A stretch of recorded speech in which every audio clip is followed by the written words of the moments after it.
Sasaki was an average worker who lives a boring life. He barely has enough money to survive, so he can't quit his job, but when he has a midlife crisis and adopts a bird as a pet, it turns out to be a powerful mage from another world, and it gives him the ability to use magic. The story begins with Sasaki getting ready for work. He takes out the trash, and a college girl greets him. He goes to work, and his colleague Kohai comes up to him, wanting to clarify some doubts about his report. Sasaki offers to do the task for him, so they can work more efficiently, and Kohai can focus on other things. Meanwhile, a girl talks about the new cat she adopted, and this catches Sasaki's attention, so he glances over.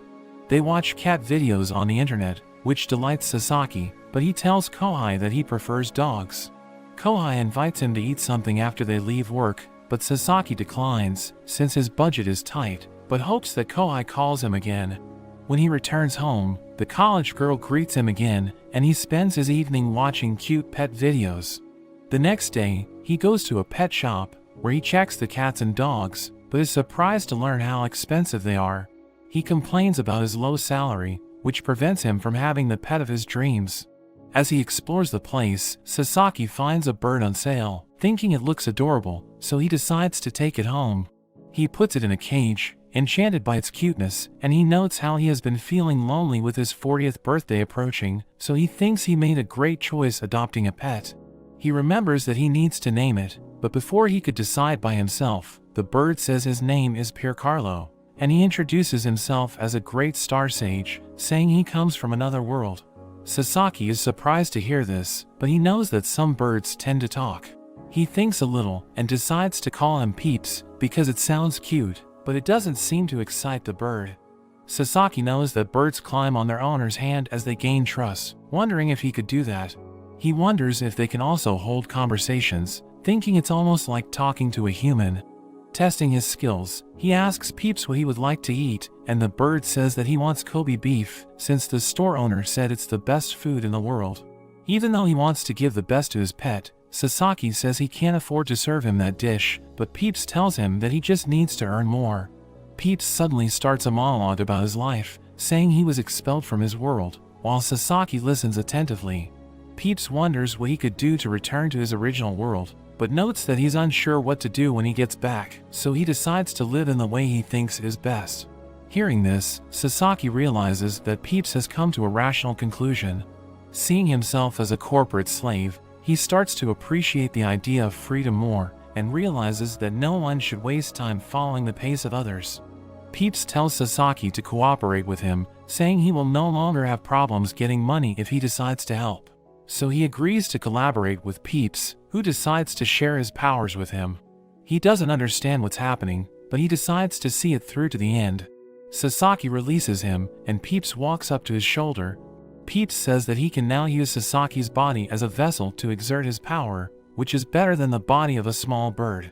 Peeps suddenly teleports them to another world, which is the one he used to live in, before being reborn as a bird, and they reach a peaceful city called Batrium. The next day, he returns to work, and Kohai starts a conversation with him, wondering how he managed to arrive so early, since all the trains were delayed. He asks Sasaki to talk later, and during the break, Kohai tells Sasaki that he's going to start his own business, and wants him to join his project, since it would be great to have someone experienced like him. But he says that he needs time to think about it, saying his life is busy now that he started raising a pet, and Kohai is surprised to hear this. Sasaki begins to remember when he was in Peeps' world, and how his life changed after seeing it. We learn that the teleportation spell helps him get to work earlier, and without that stress, he can focus on his project with Peeps, conducting business between the two worlds. He stops at a supermarket to buy his items, and upon arriving home, he encounters the same girl for the third time. She mentions that her mother brought a friend, and he notices that she's hungry, so he gives her a chocolate bar. Moments later, Sasaki goes to Peeps' world to sell his products to the nobles, and upon collecting their gold coins, he realizes that they're worth 400 million yen. The man becomes curious, asking him where he gets his products, but Sasaki says he must keep it a secret, and promises exclusivity of his products, hoping they can work well together. He continues traveling between the two worlds, and making money from the nobles, while also starting to study magic with Peeps, excited to learn the teleportation spell. His plan was to learn gradually, but the next day, he had a problem when he tried to use a fire spell during his lunch break. When he tells this to Peeps, he says that Sasaki has more affinity than he expected, because it's really difficult to cast magic for the first time. As they walk through the city, they come across an employee named French, who is being expelled from the restaurant where he works. Sasaki approaches him to find out what happened, and after getting the details, Sasaki learns that he's been training to be a great chef since childhood. But his skills attracted the envy of his co-workers, so they falsely accused him of stealing the restaurant's money, just to get him fired. Sasaki notes that he seems like a good professional, and thinking about his situation, he invites him to open a restaurant together, explaining that French will be the manager of the place. Sasaki introduces him to Mark, a noble from a company, and requests the necessary equipment to open the restaurant. They finally open the establishment in a noble location of the main village, and upon receiving his first salary, French is moved, determined to give his best for the restaurant. Peeps wonders why Sasaki decided to open the business, so he explains that he thought about making it easier for Peeps, saying French is probably capable of preparing the meat that he wanted to eat. Sasaki notes that he's poor in the other world, and when Peeps asks about his job, he says that things remain the same, and the last time he received a raise was 5 years ago.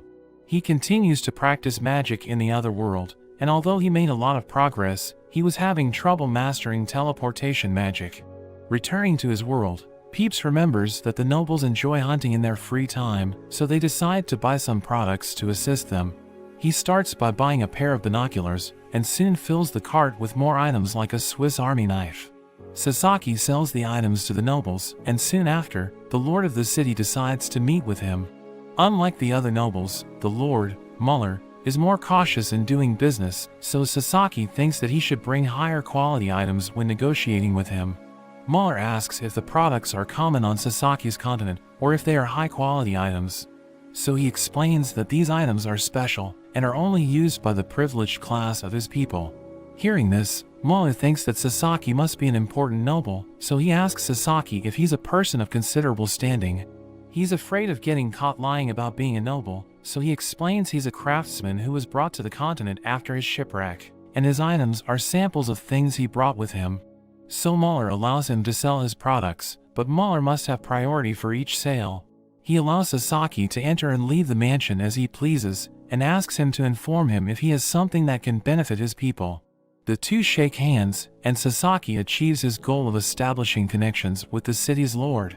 Back in his world, Sasaki realizes that today is Kohai's farewell party. They meet at a restaurant, where Kohai wonders if Sasaki would join his new company, and Sasaki says he can't. Kohai thinks it would have been nice to have him in his company, saying he has been much more vibrant these last few days. On his way home, Sasaki thinks about what Kohai said, but he's interrupted by an ice crystal flying towards him. He notices a man threatening a woman with magic, and even though he finds this weird, he attacks the man with an ice spell. The ice begins to spread on the man's body, and since Sasaki doesn't know how to control the power, he thinks that the man is about to die, but the woman dissolves his ice. Seeing that he also has psychic powers, she asks him if he has a registration. He tries to play dumb, but she insists, and asks how long he has had that ability. He explains that he's had it for just a few days, and she asks him to accompany her, as he wonders if other magic users from Peep's world might have also come to his world. Before accompanying her, he asks to stop by his house, and she suggests bringing clothes, because he'll be spending the night elsewhere.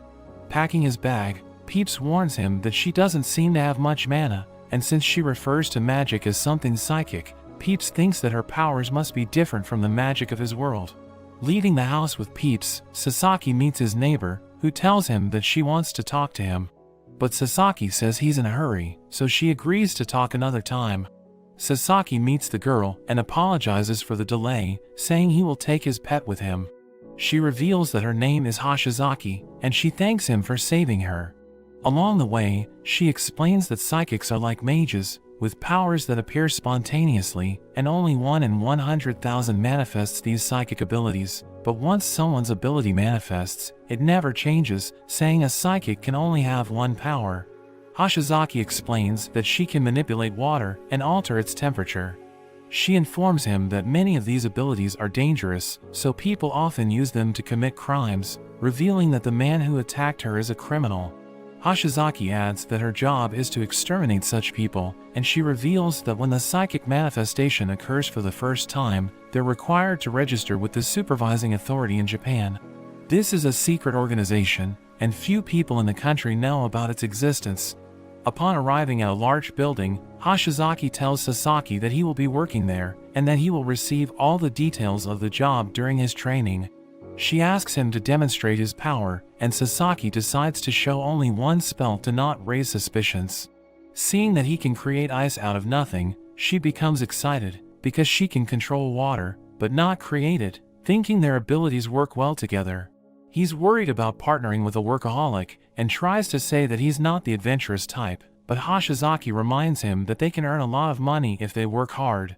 He remembers his commitments, and wants to ask Peeps to be transferred to the other world, but he's worried that the place might be surrounded by cameras. So he decides to go outside, and Peeps informs him that they're being followed. Sasaki thinks about notifying his contacts in the other world about his delay, and Peeps tells him that an hour in his world is just a few minutes there, so he could go there while the man thinks he went to the bathroom. They enter the other world, where Sasaki informs Mark that it will take longer for the next negotiation, and he's able to give French his salary. Back to Japan, Hashizaki knocks on his door at 6 in the morning, saying they have a mission. She asks him to accompany her, but he tries to close the door slowly. She insists, and he explains that he wants to speak with his supervisor before leaving the department.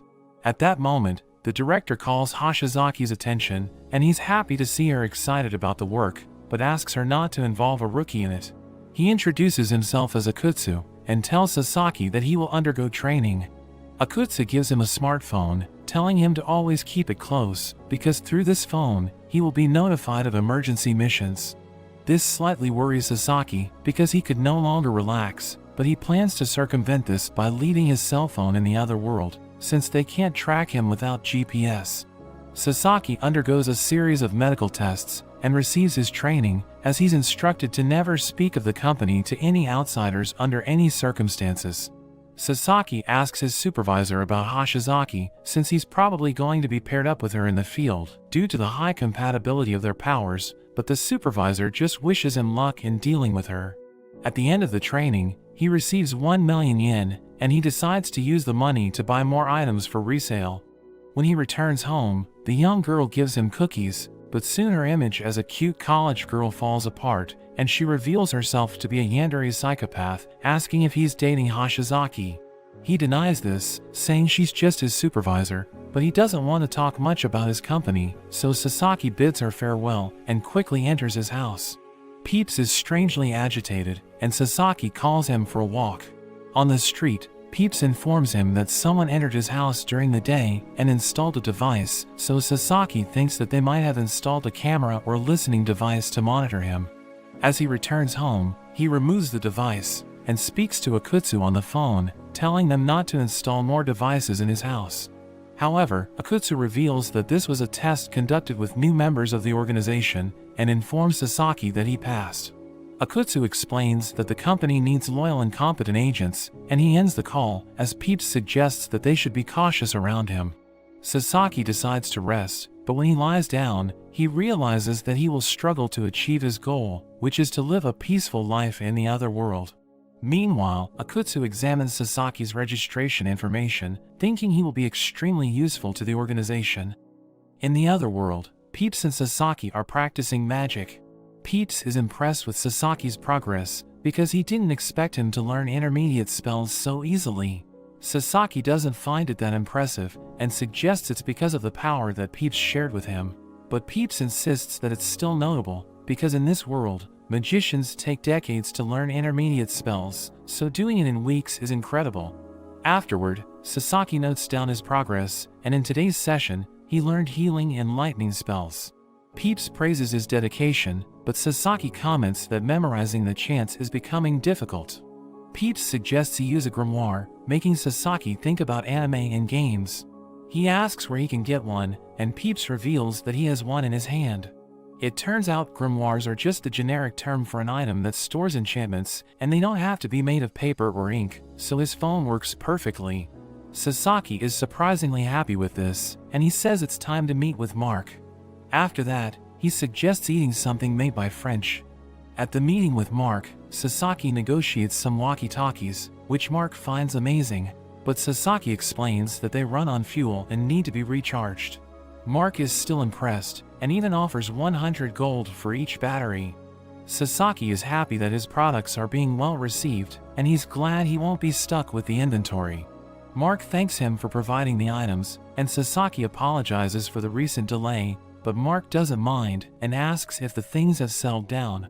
Mark asks if he has any more stock, making an offer to buy everything, and Sasaki wonders why. So Mark reveals that Muller ordered him to buy the entire stock if he saw a good product, but he whispers to Sasaki, thinking that the growing tension with the neighboring nation might be the real reason, and it could be the prelude to something bigger, telling Sasaki to take care of himself. They see French outside the restaurant, and as they approach, Sasaki notices that business is going well. He hands French the payment for the month, who is surprised by the amount, and Sasaki also gives him a list of new recipes to learn. French suggests they go in to eat something. The two are glad to enjoy French's food, and after that, they return to the modern world. In the morning, Sasaki is awakened by a call from Hashizaki, informing him about a mission. She wonders if he got the notice from the director. He looks at his phone and finds several missed calls, so he hurries to work. When he gets there, Hashizaki scolds him for not always being ready, since it's his duty as an agent, making Sasaki apologize. Some veterans approach, and the director introduces them to their new colleague.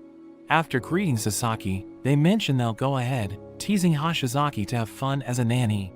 In the director's office, they are informed about an operation to arrest a mass of unregistered psychic users. Sasaki questions if the arrest is just for not being registered, but the director explains they are an organized group, and one of the members caused damage with his powers. Sasaki recognizes the man who attacked Hashizaki among them, and the director states that the others are accomplices. Since they discovered their hideout, they are going to be captured to prevent further damage. On the way to the mission, Sasaki is nervous, but Hashizaki reassures him, saying he won't fight directly. However, he still worries about being a potential target even in a support role. The others comment on the weakness of the targets, which irritates Hashizaki for being a bad influence on her partner. Sasaki asks if she isn't afraid, but she says that high risks bring higher rewards. She counts on his support, but Sasaki only worries about if the job has workers' comp. They arrive at the location, and everyone gets into formation. As they prepare, Sasaki regrets that he didn't learn a protective barrier skill. Director Akutsu leads the operation from a mobile HQ, and soon gives the orders to start. But as they enter the hideout, they realize it's empty. They suspect they might be in the wrong place, but Hashizaki has a bad feeling. She suggests they leave, but suddenly, they hear a scream over the communicator, losing contact with the HQ. The soldiers panic, and soon a bowling pin crushes one of their heads. Bowling balls and pins start levitating, creating a tornado, and Hashizaki realizes they've fallen into a trap. Sasaki thinks the enemy might have wind control, but he doesn't feel any wind force in the room, so he concludes that it's telekinesis. The soldiers scream as they realize they're facing high-level psychic users. Some of them flee, and flying objects knock several of them down. A soldier launches an energy attack against the whirlwind, but it doesn't work. Sasaki is scared, but Hashizaki asks for his support. She advances, and Sasaki casts an icicle. Hashizaki quickly turns the ice into water and creates a shield to defend herself. They remain on the defensive, and one of their colleagues is lifted by the psychic. He begins to fall, but Hashizaki manages to cushion his fall with her water. The situation worsens, so she orders Sasaki to get away, but Sasaki knows she's exhausted and needs his water supply, so he decides to stay, saying he can't leave her behind. Hashizaki starts to admire him, while Sasaki thinks that being a deserter is a serious crime. Suddenly, they hear a voice, and one of the psychics reveals herself, surprised that there are still survivors, since she wasn't expecting such a good fight. Hashizaki starts to levitate, but when she starts to fall, she uses her water to save herself. She quickly turns the water into ice, surprising the psychic with her ability to also control its temperature. Hashizaki attacks her, but the girl easily dodges. Hashizaki prepares a barrage of attacks, but the girl keeps evading while approaching her. She touches Hashizaki, and somehow she faints, but the girl decides not to kill her due to her valuable ability. She calls out for Sasaki, threatening to kill Hashizaki if he doesn't reveal himself. Realizing the total failure of the mission and the defeat of his squad, Sasaki thinks he has no choice but to reveal himself. The psychic notices he's an unfamiliar face, making Sasaki begin to introduce himself. She finds him unlikable and quickly realizes he was the water source for Hashizaki. She acknowledges the efficiency of the duo, and Sasaki tries to regain some ground, so he praises her abilities, trying to extract some information. He asks about the name of her group, surprising her with his lack of knowledge. And the girl starts to smile, realizing he's a newbie. Sasaki tries to get more information, but she refuses to reveal anything. She notices he's calm, and Sasaki realizes he won't get any information, so he takes off his headphones and starts reciting a chant. This confuses the girl, but she soon realizes the danger while lightning bolt comes at her. The girl is startled by this, and more objects are thrown at Sasaki, but he manages to dodge and casts a lightning spell at that direction, knocking down 2 hidden psychics. The girl questions who he is, and he says that he's just a recruit. He offers a truce, suggesting a draw if she keeps silent about what she saw, and allow everyone to leave. The girl accepts this and asks his name. She proposes that he join them, but Sasaki declines, preferring to follow the majority. She tells him to speak to her if he changes his mind, because they would love to have his abilities. Before leaving, he questions her about his superiors, and she decides to release them, before disappearing. The day ends, and Sasaki reports that the enemy withdrew on their own. Akutsu is suspicious of him, but decides to believe it for now and apologizes for putting him in danger on his first mission. Sasaki is dismissed, and he goes to see Hashizaki, who is grateful for being saved. They go out for dinner as her way to say thank you, and while Sasaki orders a beer, Hashizaki asks for an orange juice, revealing that she is only 16 and still goes to school, but says she dresses older since she doesn't want to be underestimated because of her age. Sasaki thinks a normal 16-year-old would have other interests, and doesn't consider this a good use of her time. But Hashizaki explains that it's actually simple, because the job pays well, and they make a toast, commemorating their first job together. On the way home, Sasaki encounters a strange child. He thinks about reporting it, but hesitates because of the paperwork. He finally decides to call someone, but as he takes out his phone, he realizes she has disappeared. He suddenly sees the girl levitating, and a strange portal opens. She tells him goodbye, flying through the portal, and Sasaki is left wondering what just happened. But that's where this video ends. Remember to like and subscribe to the channel. Thanks for watching, and I'll see you next time.